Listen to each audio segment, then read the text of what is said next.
여러분, 2026년 3월 7일 오후 3시를 가리키고 있네요. 요즘에 재관량을 하고 있잖아요. 재관량이 상당히 자료가 많습니다. 그래서 재관량이 상당히 오래 갈 것입니다. 그래서 그렇게 재관량에 관한 자료가 많기 때문에 지루한감도 들을 거예요. 그래서 이번에는 이제 재관량과는 상관이 없는 좀 재미난 얘기를 하고 싶어서 이제 또 녹화를 합니다. 그러니까 잠깐 쉬어갑시다. 여기 내가 필기한 게 보이잖아요. AI 시대에 하고 싶은 얘기, 이런 주제로 이제 얘기를 하겠습니다. 그리고 그 밑에 이제 필기한 게 나오잖아요. 현대자동차와 노조, 문명의 쓰나미를 감히 누가 막을 것인가. 여러분들 요즘에 잠깐만요.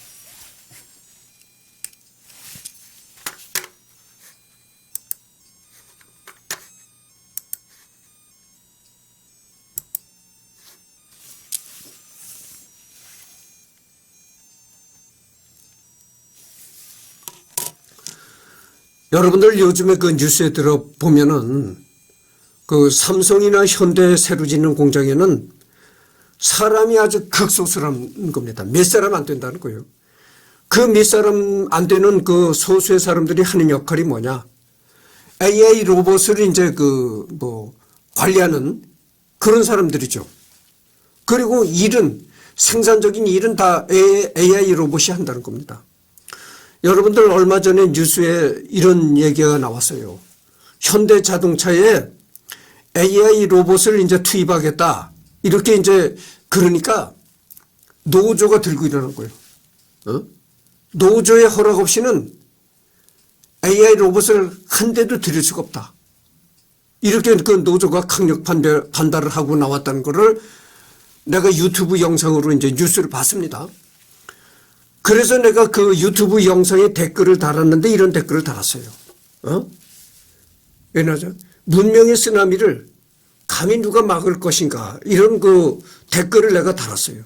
그래서 현대자동차 노조가 참 어리석다. 이런 댓글을 달은 적이 있습니다. 생각해 보세요.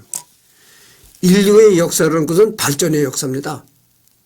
물론 1차 대전이나 2차 대전과 같은 큰 전쟁이 벌어졌을 때는 잠깐 후퇴한 게 있었어요. 사람의 생활이나 문명이나 모든 것이 후퇴한 적이 있었다 말이죠. 그러나 전체적인 스케일로 봤을 때 언제나 인류는 발전의 발전을 거듭해 왔다 이거죠. 인류의 역사가 발전의 역사입니다. 기술 문명, 인간의 이 아이디어, 생각하는 거, 이런 게 모든 것이 발전에만 왔다 이거죠. 후퇴라는 건 없었다 그거죠. 후퇴라는 게 있다 하더라도 잠깐 순간에 불과한 것이지 거시적으로 봤을 때는 계속 발전해 온 겁니다. 원시 시대부터 오늘날 21세기까지 계속 발전만 해온 것이 인류의 역사다 그거죠. 그렇다면 오늘날 AI가 공장에 투입해서 일을 한다. 그게 발전이거든. 후퇴가 아니란 말이죠. 그 발전을 누가 막을 것인가 이 말이에요. 막을 사람이 없는 겁니다. 누가 감히 발전의 쓰나미를 누가 막을 것인가 이 말이에요.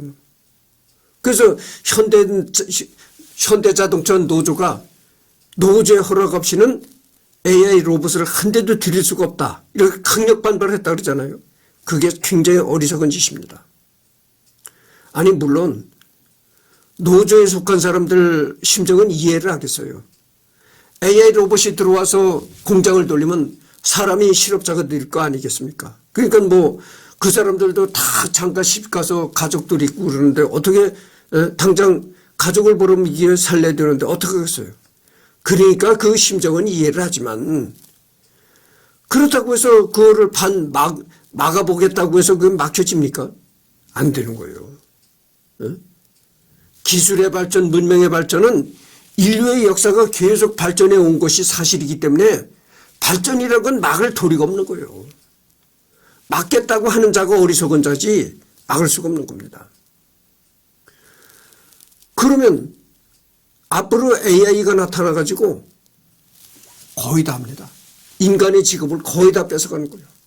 어? 여기 내가 뭐라고 했냐면 이렇게 나왔잖아요. 응? 여기 나왔잖아요. 이 빨간 점을 여러분 보시기 바랍니다. 세상의 모든 직업을 AI 로봇으로 대체가 되면 사람은 무엇을 해서 먹고 살아야 하나? 그렇잖아요. 아니 세상의 모든 직업을 AI 로봇이 다 한다면은 도대체 뭘 해서 사람은 먹고 사느냐? 그런 문제가 대두될 수밖에 없는 거예요. 예를 들어서 로봇이 말이죠. 앞으로는 변호사도 없어진다는 거예요. 변호사가 뭡니까? 아니 내가 어떤 부당한 일을 당했어. 억울한 일을 당했어. 억울한 일을 당했는데 상대방을 고소하면은 그 고소에서 재판이 벌어질 텐데 그 재판에서 내가 이길 가능성이 있느냐. 법적으로. 법적인 측면에서 내가 승소할 가능성이 있느냐. 이거를 변호사를 찾아가서 자문을 받잖아요. 그런데 그 변호사가 어떻게 하죠? 그 변호사라는 건 모든 법률 지식을 동원해서 상대방을 소송했을 때 현존하는 법 체계에서 이길 수가 있겠는가? 이것을 이제 검토한다는 얘기죠. 그것을 AI가 한다는 거예요. 앞으로 AI. 응? 그래서 이제 AI 시대에 사라질 직업으로서는 변호사가 제1위다. 응? 그 다음에 회계사가 또 사라진다. 이런 얘기도 많이 들어봐 보셨을 것입니다. 의사가 또 사라진다네. 그러면 봅시다. 잠깐만요. 이거를 이제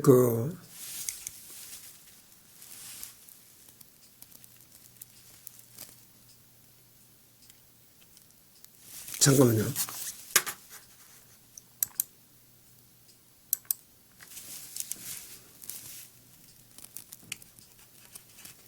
이걸 지우고 이제 얘기를 하도록 하겠습니다.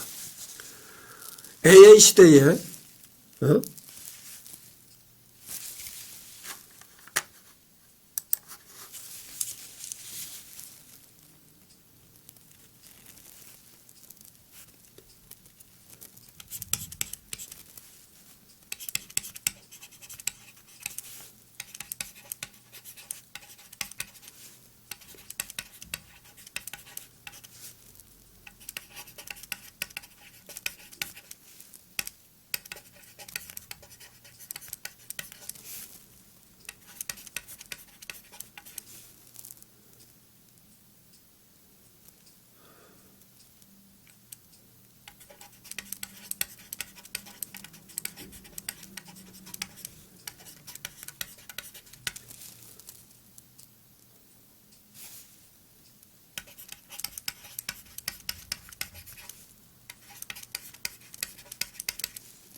그럼 여러분들 AI 시대에는 어떤 직업이 우선적으로 사라지느냐? 이 변호사, 회계사가 사라집니다. 그 다음에 의사. 의사가 어떤 사람은 그 뉴스에 보니까 의사가 100%다 없어진다는데 그건 아닙니다. 의사라는 직업은 100%다 없어지질 않아요. 다만 숫자가 줄어든다 이거죠. 그런데 어떤 의사가 없어지느냐 하면은 영상 판독 의사. 예를 들면은 그 엑스레이 사진을 보고 엑스레이 필름을 보고 이 사람은 어디가 지금 좋지 않은 상태다. 이런 거 이제 영상을 판독하는 것을 의사가 한다고죠. 그 영상 판독 의사가 없어진다고죠. 그 영상 판독하는 역할을 AI 로봇이 한다고 하죠. 그래서 이제 영상 판독 의사가 사라지고 이 사라지지 않는 의사는 어떤 의사냐? 정신과 의사는 없어지지 않습니다. 왜냐하면 정신과 의사는 직접 환자하고 대화를 나누면서 이 사람이 지금 조현병을 앓고 있는지 알잖아요. 이 대화를 나누면서 정신과 의사가 이제 알아차린다고 하죠. 근데 AI 로봇은 물론 AI 로봇도 사람과 대화를 할 수는 있지만 직접 사람과 사람 대 사람이 대화를 하는 그건 휴머니티한 질문 과정을 통해서 병을 알아차리는 이것이 정신과 의사의 역할이기 때문에 정신과 의사는 없어지지 않습니다. 그래서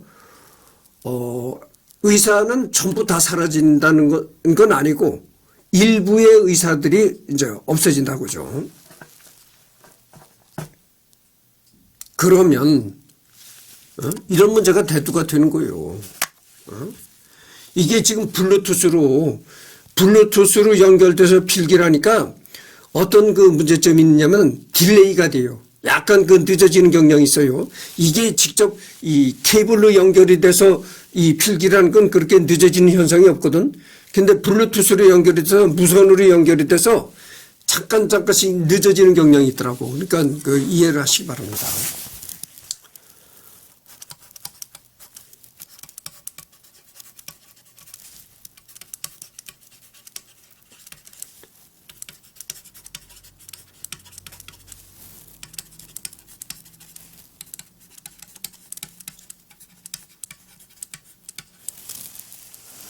여러분들 자율주행 택시가 또 나왔다고 하잖아요. 자율주행 차가 나왔다고 하죠. 그래서 앞으로는 말이죠. 앞으로는 운전면허 시험이 달라질 일이라고 봐요. 여태까지는 필기시험과 실기시험이 있었다고 하죠. 운전면허 시험에. 근데 앞으로는 이 실기시험이 없어지고 필기시험만 위주가 중요시 될 거다. 이런 얘기를 내가 합니다. 필기시험 위주로 될 것이다. 왜냐하면 필기시험이 왜 중요시 되냐면은 교통법규, 뭐 이런 거를 필기상으로만 테스트를 하는 실기시험은 없어지는 거죠. 아니, 자율주행인데 차가 다 알아서 그냥 자동적으로 주행을 하는 건데 그게 무슨 필요가 있으면 실기가 무슨 필요가 있느냐 이 말이죠. 그러니까 아직까지는 이제 자율주행차라 하더라도 아직까지는 반반이죠. 그러니까 이제 아주 상태가 좋은 고속도로 같은 데서는 자율주행으로 가고 여러 가지 상황이 복잡한 상황에 맞닥뜨려졌을 때는 운전자가 이제 순간순간 개입하는 그런 반반식이었었는데 100% 자율주행이라는 거는 완전히 사람이 개입을 하지 않는 겁니다. 그냥 사람은 눈 감고 이렇게 졸면서 가도 되는 거고 책만 보고 가도 된다 이거죠. 완전히 사람이 개입하지 않는 게 이제 100% 자율주행이다 그죠. 그래서 100% 자율주행차가 나오면 말이죠. 그때 가서는 실기 시험이 필요가 없는 거예요. 필기 시험만 가지고 이제 운전면허를 따게 돼 있다고 그죠. 뭐 교통법규니 뭐 자율주행 법규니 이런 거 해가지고 필기 시험만으로 운전면허를 따는 세상이 온다.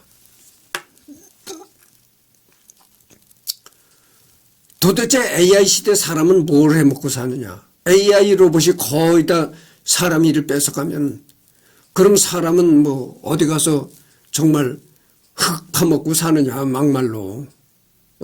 이런 얘기가 대두가 되는 거예요. 여러분들 내가 하고 싶은 얘기가 보십시오.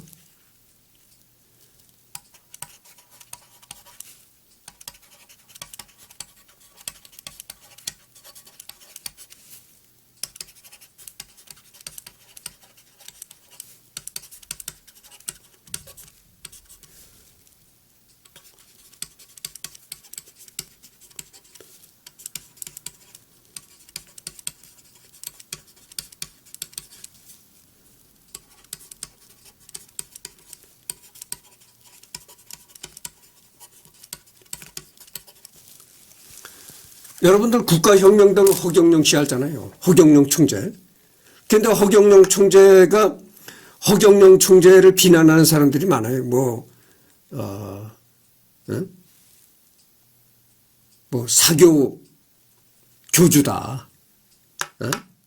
뭐 이런 얘기를 많이 하잖아요. 또 그런 면도 있긴 있어요. 근데 뭐 사이비 종교 교주다 뭐 이러잖아요. 근데 허경영 씨 얘기가 마냥 틀린 얘기가 아닙니다. 허경영 씨가 꾸준히 주장한 게 뭡니까? 국민 1인당 150만 원을 준다 그랬잖아요. 이게 벌써 이 얘기가 나온 지 꽤 오래 세월이 흘렀거든. 그러니까 어떻게 돼요? 지금은 물가 오름세 이런 걸 감안한다면 지금은 200만 원을 줘야 된다 이런 얘기거든. 국민 한 사람당 200만 원을 줘야 된다 이런 얘기가 나오는데 그때 뭐라고 했습니까? 허경영 씨가 미친 사람이라고 했어요. 그러나 지금 AI 시대가 도래하고 나니까 야 이게 진짜 실제 그 말이 맞는 모양이다. 그러구나. 이렇게 생각이 들잖아요. 그러면 왜 허경영 씨를 미친 사람이라고 했을까요?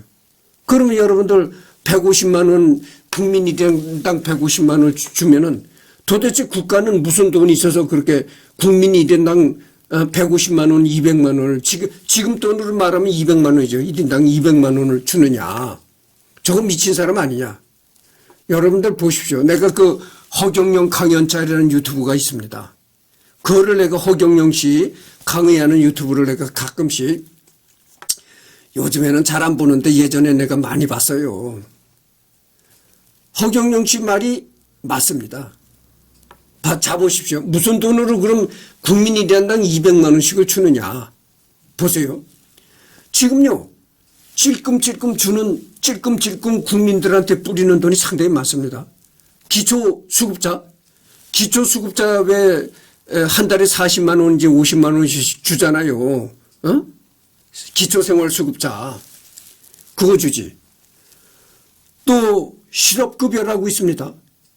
직장을 갑자기 직장에 자기 그 생각, 자기 의사와는 상관없이 직장에 어쩔 수 없이 퇴직하고 나온 사람들 있잖아요. 회사가 폐업을 했다든지 그래가지고 어쩔 수 없이 나온 사람들이 있는데 그런 사람들한테 지금 한 100만 원씩 그 실업급여가 나오는 걸로 내가 알고 있어요. 그거 신청하면 나옵니다. 그리고 이 농촌에는 또 뭐가 나옵니까? 무슨 농사 짓다가 여러분들 무슨 농사 짓다가 무슨 수학도 못하고 이런 경우가 있잖아요. 그래서 이제 소득보전이라고 해가지고 농민들한테 또 지급되는 돈이 있습니다. 거기다 또 장애인들한테 지급되는 돈이 있어요. 이래서 주고 저래서 주고 자꾸 이렇게 푼돈을 남발하는 거죠. 우리 대한민국이 그렇다고죠. 우리 대한민국이 푼돈 공화국입니다. 그러니까 자꾸 국민들한테 푼돈을 이래서 주고 저래서 주고 푼돈을 뿌려대는 거예요. 근데 그러지 말고 푼돈을 뿌려대면 받는 사람도 만족 못하고 주는 사람은 허리 부러지고 이 꼴이 된다 이거죠. 그러니까 받는 사람은 그 푼돈이나 받아가지고 뭘 하겠는가. 예를 들어 언젠간 내 얘기가 나왔는데 참 내가 우리나라 대한민국을 한심한 나라라고 생각되는데 1년에 8만 원을 준다는 거예요. 1년에. 1년에 8만 원이면은 월 한 7천 원 꼴이 드는데 그게 정말 껌값도 안 되는 돈입니다. 아니 국민들을 정말 희롱하는 거야. 뭐야. 그렇잖아요 여러분들. 아니 국민들을 희롱을 하나 이게 뭐야 도대체가. 근데 받는 사람은 그렇게 쓸데없는 돈이다 그죠. 한 달에 7, 8천 원 받아봐야 뭘 합니까 여러분들. 근데 주는 사람은 또 그 돈 때문에 허리가 부러진다 이거죠. 한두 명이래야지. 엄청난 사람들한테 1년에 8만 원씩 뿌려대는데 그 주는 사람은 또 허리 부러진다. 그러니까 받는 사람도 만족 못하고 주는 사람은 주는 사람대로 골병 들고 양쪽이 다 이게 그럴 바에는 싹 걷어치워라 이 말이죠. 그래서 방금 전에 내가 뭐라고 했습니까? 이래서 주고 저래서 주고 찔끔찔끔 뿌려대는 돈이 상당히 많습니다. 허경영 씨 말이 뭐라고 했냐면은 그런 걸 싹 없앤다는 거예요. 기초생활수급자 농민들한테 소득보전 주고 장애인한테 얼마 주고 이런 걸 그리고 실업급여 다 없앤다는 거예요. 그런 찔끔찔끔 뿌려대는 돈을 다 없애고 그냥 하나로 통일한다는 거예요. 하나로. 누구나가 다 150만 원, 200만 원씩 주겠다 이거죠. 찔끔찔끔 뿌려대는 돈 다 없애고 누구나가 다 150만 원씩 주는 거는 한 달에 200만 원씩 주는 거는 돈이 많다고 해서 안 주고 돈이 적다고 해서 주는 게 아니고 재산이 많은 사람도 주고 없는 사람도 주고 똑같이 준다는 얘기예요. 그리고 허경영 씨 말이 뭔 줄 아십니까? 교도소를 없애겠다는 겁니다. 그러니까 교도소를 완전히 100% 없앤다는 얘기 아니고 아주 흉악한 범죄. 인륜을 저버리는 뭐 아들이 아들이 부모를 죽이고 이런 거만 그러니까 아주 흉악 범죄, 인륜을 거스르는 범죄 이런 거만 교도소에 가두지 이런 뭐 소소한 경제사범 어디가 사기치다가 걸린 놈 강간하다 걸린 놈 이런 놈들은 교도소에 안 가둔다는 거지. 응? 안 가두고 자기 집에서 이제 밥을 먹고 다니면서 어디 뭐 근로봉사를 한다든지 이런 걸 시킨다는 근로노역을 시킨다는 거죠. 그러니까 여러분들 교도소 운영하는데도 엄청나게 돈이 많이 들어갑니다. 응? 그렇잖아요. 아니 그 나쁜 짓거리를 하다가 잡혀온 놈들을 전부 다 반미교조 잠재워줘 이래가면서 국가에서 하는 운영을 하니 이게 정말 망할 짓이다 그죠. 그래서 찔끔찔끔 뿌려대는 돈을 다 없앤다. 그리고 교도소를 없앤다. 뭐 이렇게 해가지고 이렇게 저렇게 해가지고 자금을 마련한다는 거죠. 그리고 여러분들 국가혁명당 허경영 총재가 되면은 이 지방자치를 없애겠다는 거예요. 여러분들 이 지방자치제가 이 멸망으로 가는 지름길입니다. 지방자치제가 무슨 필요가 있습니까? 지방자치제라는 거는 미국이나 중국, 뭐 러시아 이런 대국들이 그 대국들 연방국가 이런 데서 하는 것이지. 아니 손바닥만한 국가에서 무슨 지방자치랍니까? 지방자치랍니까?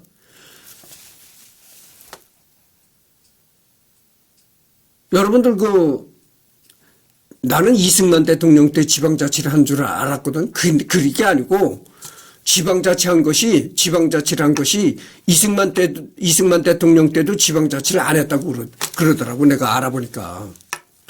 지방자치를 한 것이 이제 윤보선 시절에 지방자치를 잠깐 했었는데 그러다가 이제 5.16이나 가지고 이제 박정희가 집권했잖아요.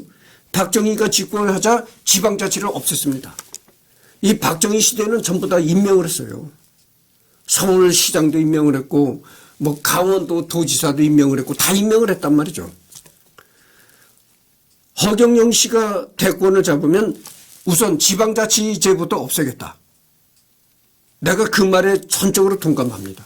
왜냐하면은 여러분들 이 지방에 뭐 경북도청을 보면 그 건물이 얼마나 화려한지 대통령이 지금 청와대에 있잖아요. 청와대에 있는 대통령이 울고 간다는 거예요. 경북도청을 보면 야 이건 뭐 청와대에 몇 배나 더 화려하구나. 대통령이 울고 간답니다. 지금 이게 이 지자체들이 지어대는 이 지방자치제 건물을 보면 정말 이 청와대는 울고 갑니다. 울고 가. 아주 그 규모라든가 화려한 게 엄청납니다.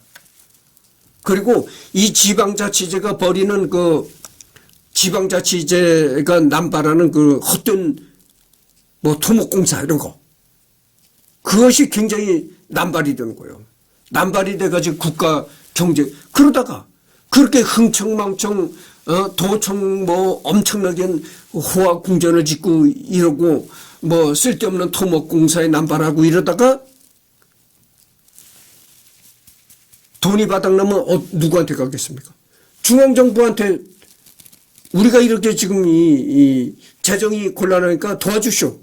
중앙정부한테 올린다. 중앙정부한테 이제 탄원을 올린다는 거지. 아니 그럼 중앙정부에서 그럼 어떡합니까? 미우나 고나 지원해 줄 수밖에 없다 그지. 생각해 보세요. 예를 들어서 경북도가 고아청사를 짓고 쓸데없는 토목공사 남발하고 이러다가 돈이 딱 떨어져서 그러면 중앙정부한테 이제 도움을 청해. 그러면 어떻게 했어요? 중앙정부가. 그럼 당신네들 흥청망청하다가 그 꼴이 벌어졌으니까 경상북도를 팔아서 갚으십시오. 이렇게 할 수가 있나요? 아니 경상북도를 팔아먹는다고 누가 살 사람이 있겠어요? 팔 수도 없고 그렇잖아요. 아니 뭐 개인 소유의 물건이니까 그걸 어떻게 팝니까? 팔 수도 없고 사겠다는 사람도 없는 거예요. 이건 죽으나 사나 중앙정부가 부담해 줄 수밖에 없다. 그럼 중앙정부는 뭐 어디 가서 하늘에서 돈이 떨어집니까?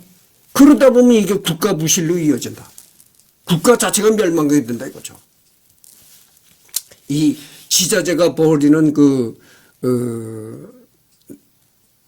돈 남용 이거는 말이죠 심각한 문제입니다. 지금 이 국가 경제를 이 지방자치를 해가지고 이 우리나라 경제가 엄청나게 우리나라 경제를 좀 먹고 있습니다. 그래서 허경영 씨 말이 100% 맞아요. 우리나라는 이 지방자치를 하면 안 됩니다. 전부 다 중앙집권으로 가야 되는 거예요. 서울시장도 대통령 임명 갖고 강원도지사도 대통령이 임명해야 된다고 하죠. 그래서 이 허경영 씨 말이 틀림없어요. 200만 원 누구나 줘야 된다. 왜냐하면 그때는 허경영 씨 말이 미친놈의 헛소리라고 했는데 그렇게 욕하는 사람들이 있었어요. AI 시대에 AI가 다 사람 역할을 하고 있는데 사람은 돈을 벌 그게 없는 거야. 그렇잖아요. 그러면 기업이 AI를 활용해 가지고 돈을 벌면 100% 날로 먹느냐? 그건 아니라는 거죠.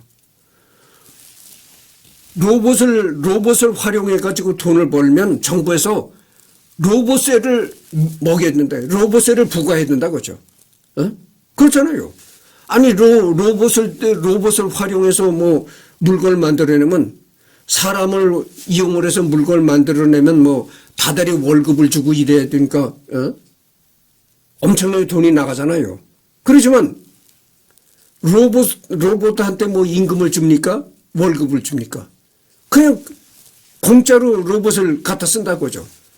이 세상에 공짜가 있습니까? 그러니까 국가에서 로봇으로 들어가는 공장한테는 반드시 로봇세를 물려야 된다고 하죠. 그래서 그 로봇세로 걷어들이는 돈으로 여는 교도소 없애고 찔끔찔끔 뿌리는 돈 다 없애고 하나로 통일한다.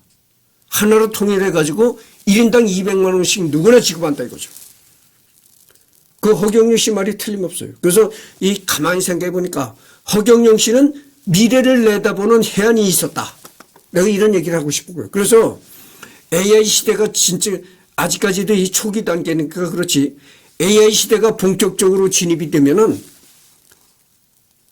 로봇세라는 세금을 신설해야 됩니다.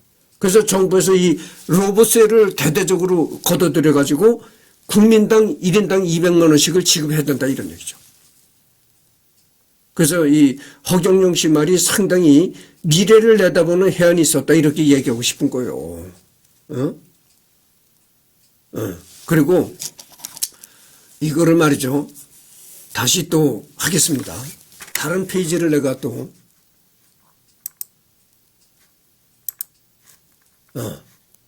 페이지가 추가가 됐습니다. 내가 또 하고 싶은 얘기가 있는데 뭐냐면은 이런 거예요.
역사, 한의학 이런 거를 전공하려는 사람은 한문을 공부해야 합니다.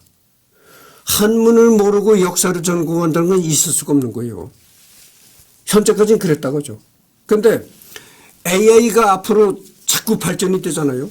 그러면 한문을 공부를 하지 않아도 역사를 전공할 수 있고 한문을 공부하지 않아도 한의학을 전공할 수 있는 시대가 곧 도래합니다. 응? 응. 그 증거로서는 내가 말이죠. 여러분들 이문동인가 어디 가면 한국외국어대학교가 있어요. 응? 한국외대가 있다는 얘기죠. 한국외대라는 학교는 주로 어학이나 이 번역, 이런 거를 전문으로 가르치는 대학이거든. 근데 한국외대에서는 벌써 영문 번역과가 없어졌다는 거예요. 어? 영문 번역과. 앞으로는 이 영문 번역도 AI가 다 한다는 거죠. 그래서 사람은 뭘 하냐 하면은, 그래서 번역가라는 직업이 없어진다 이거예요.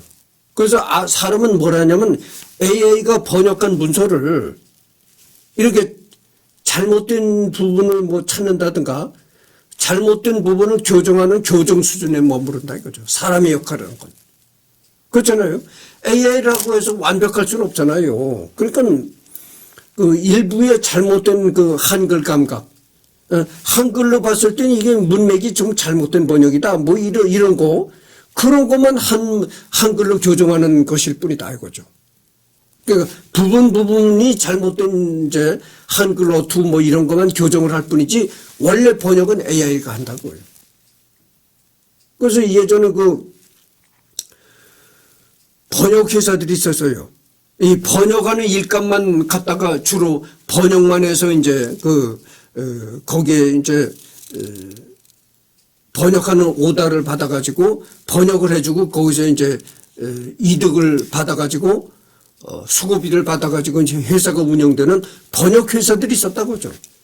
근데 이 번역 회사에서 고용하던 번역사들이 늘 거의 해고를 다 했다는 거예요.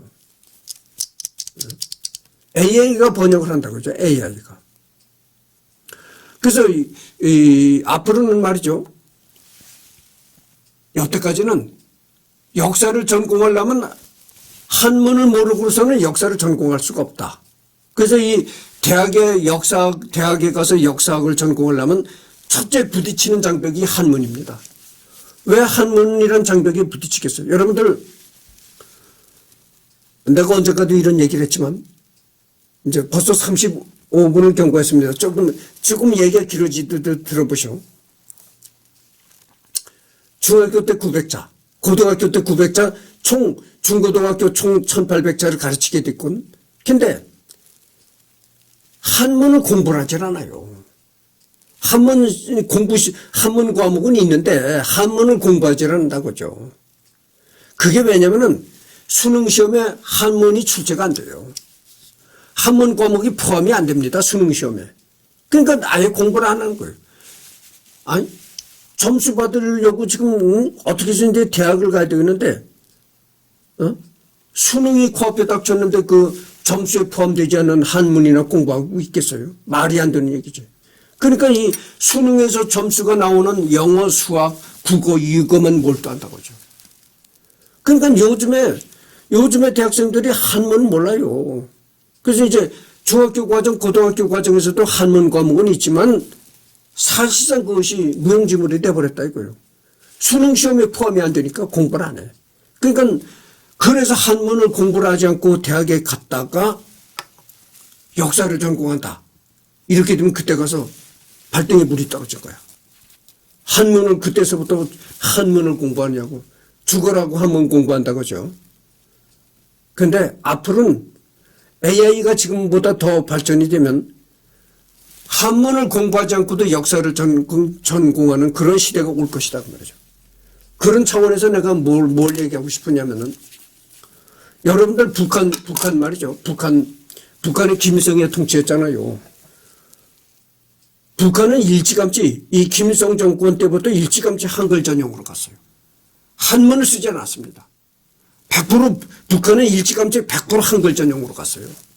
이 광복을 하고 우리나라가 일제로부터 광복을 하고 분단이 됐잖아요. 분단이 됐을 때에서부터 북한은 한글 전용으로 갔다니까. 그런데 북한은 그렇게 일찌감치 한글 전용으로 갔는데 대한민국은 그게 아니야. 한글 전용이냐 한문 혼용이냐를 가지고 계속 쌈질을 벌였다 이거지. 그게 그럴 수밖에 없는 게 북한이란 나라는 김일성이 말 한마디만 하면 착착착 돌아가. 잡소리가 없어. 시시한 잡소리가 나오질 않아. 나올 수가 없어. 김일성이 말이 곧 법인데. 그렇지만 대한민국이란 나라는 그게 그렇지 않다 그지. 대한민국이란 나라는 대통령이 한마디 한다고 착각착각 돌아갑니까? 아, 그게 또 국회에서 또 심의를 받아야지 어쩌고 또 민간단체 이 국민들이 결정한 민간 한글학회니 뭐 이런 데서 또 그게 받아야지 등등 이러다 보니까 그게 안 되는 거야. 그런데 북한은 김일성이 한마디면 그냥 그게 법이기 때문에 북한은 일찌감치 한글 전용으로 갔다 이거죠. 그런데 그렇게 북한은 일찌감치 한글 전용으로 갔지만 대한민국은 계속 한문 혼용이 있냐 한글 전용이 있느냐를 가지고 아직도 쌈질하고 있었다. 그런데 요즘엔 그래도 컴퓨터를 많이 하는 시대가 되다 보니까 요즘엔 이제 한문이 있긴 있지만 거의 이제 한글을 전부 사용하는 그런 시대가 돌입했다 이건데 여러분들 그 축구 중계할 때도 보십시오. 축구 중계할 때 대한민국이 축구 중계를 하면 어떻게 됩니까? 뭐 미드필더 아무개가 지금 패스를 하고 있습니다. 누가 누구에게 패스를 하고 있습니다. 롱슛 골인 됐습니다. 뭐 페널티킥을 합니다. 다 영어가 나온다 이거지. 북한은요. 북한 축구 중계하는 걸 보면 놀랄 겁니다. 좌측 공격수가 찼습니다. 좌측 공격수가 짧은 볼로 누구한테 볼을 줬습니다. 볼을 줬다는 게 아니야. 좌측 공격수가 누구한테 짧은 주거니 받거니 패스를 주거니 받거니 한다는 거예요. 주거니 받거니로 줬습니다. 네? 골키퍼라고 안 그래요. 좌측 공격수가 찬 공이 문을 통과했습니다. 이렇게 나오는 거야. 100%가 걔네들은 100% 영어가 한마디도 안 들어가. 100% 진짜 우리나라 말로 중계를 한다니까. 그걸 이렇게 들어보면 우리나라는 이 외래어를 많이 쓰기 때문에 외래어의 이 감각이 있어가지고 오히려 북한 중계가 저게 좀 저렇게 나올 수가 있나 이렇게 생각이 들 때가 있어요. 그러나 어쨌든 간에 북한은 축구 중계, 야구 중계 이런 것도 전혀 영어가 안 들어가요. 전부 다 걔네들은 우리말 뭐 이런 걸로 중계를 한다니까. 그건 놀랍잖아요. 어쨌든 간에.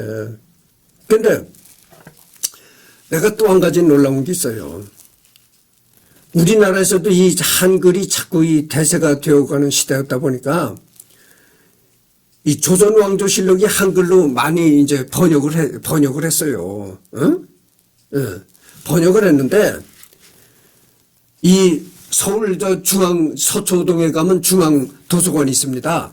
거기 중앙도서관에 가면 북한이 편찬한 이조실록이라는 게 있고 대한민국이 편찬한 조선왕조실록이 있다고죠. 그런데 이 북한이 김일성에 남침을 해가지고 6.25가 벌어졌잖아요. 6.25 전쟁이 벌어지니까 이 북한이 제일 먼저 한 게 뭔 줄 아십니까? 조선왕조실록을 해가지고 북한을 가져갔다고. 제일 먼저 걔네들이 그걸 했다는 거예요. 조선왕조실록을 제일 먼저 뺏어갔다는 거지. 이제 북한 땅으로.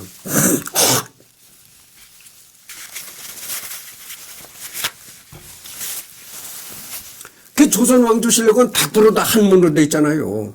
근데 그거를 북한이 한글로 번역한 이조실록이라는 게 이제 중앙도서관에 있고 대한민국이 번역한 그러니까 대한민국은 조선왕조실록이라고 하고 북한은 이조실록이라고 해요.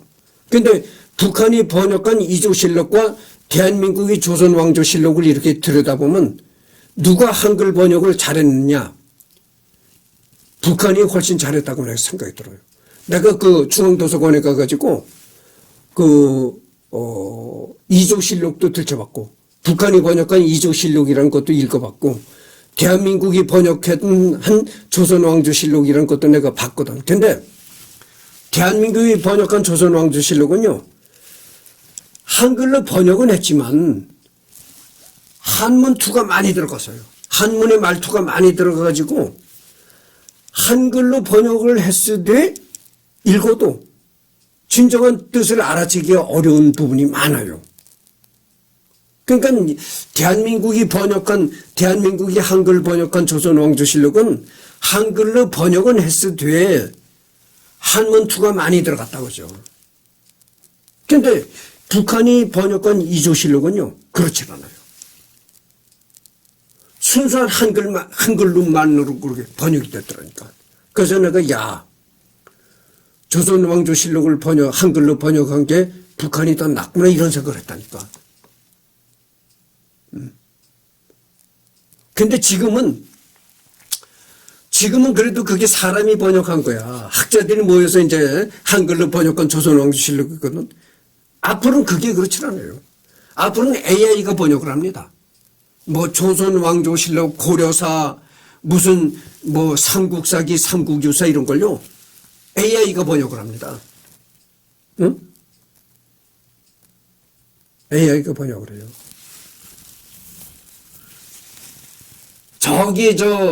그러니까 선사시대라는 건 역사가 기록되기 전 시대거든. 그때는 진짜 원시 시대야. 사람이 기록을 할 수 없는 시대였었거든. 그러니까 정말 원시 시대고, 사람이 문자를 알아가지고 문자로 기록이 되기 시작한 게 이제 그 역사 시대거든. 그러니까 역사 시대를 맞이해서 전부 기록한 모든 자료가 AI가 학습을 하는 거야. AI 그 두뇌가 들어가 있다니까. 고려사 모든 걸 다 AI가 번역을 해보는 거야. 어? 그래서 앞으로는 한문을 몰라도 역사를 전공할 수 있는 시대가 온다. 이런 얘기죠.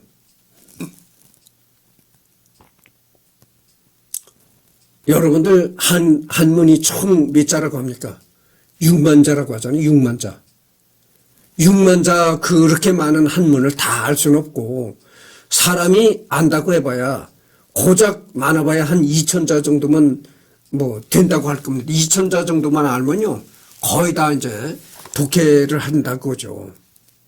그래서 6만 자라고는 하지만 그 6만 자가 다 일반적으로 많이 쓰이는 글자가 아니고, 많이 쓰이는 글자가 주로 2,000자 정도 내외만 알면 다 거기 습득을 할 수가 있다고 하죠. 그러나 그러니까 사람이 인지할 수 있는 글자는 건 2,000자 정도에 불과하다 그죠. 그러나 AI는 그게 아니에요.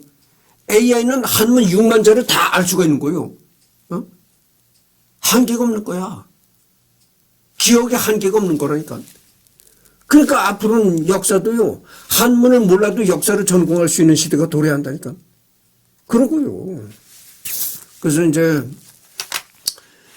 이 AI의 쓰나미가 이렇게 대단하다. 이걸 내가 여러분들한테 말씀드리고 싶은 거예요.